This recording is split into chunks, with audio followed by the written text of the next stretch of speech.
Vamos para a terceira pergunta, que é: o que causa o bruxismo? Boa pergunta, vamos lá.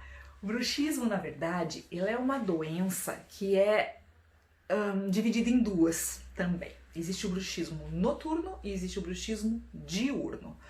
O bruxismo noturno, ele é classificado como um distúrbio do movimento.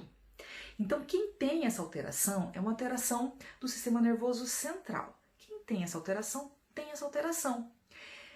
O que é o bruxismo? O bruxismo é o apertamento dentário, que pode ser só o ato de encostar ou o ato de ranger os dentes. Quem tem bruxismo geralmente vai comentar do ranger, mas pode ser que não saiba que range.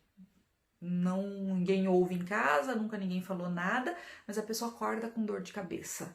Todo dia eu acordo com dor de cabeça. Muito provavelmente a pessoa está fazendo o apertamento dentário à noite.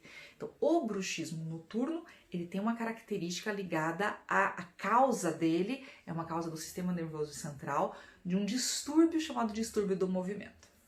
Agora, existe um segundo bruxismo, que é o bruxismo de dia. Bruxismo que nós chamamos de bruxismo em vigília, que a gente faz durante o dia. Ele está ligado a estresse, concentração, tensão, preocupação, que é o ato de nós encostarmos o dente durante o dia. Também é um bruxismo. Qual é a causa então? Estresse, tensão, concentração, preocupação, que fazem a gente ficar com a musculatura tensionada encostando os dentes.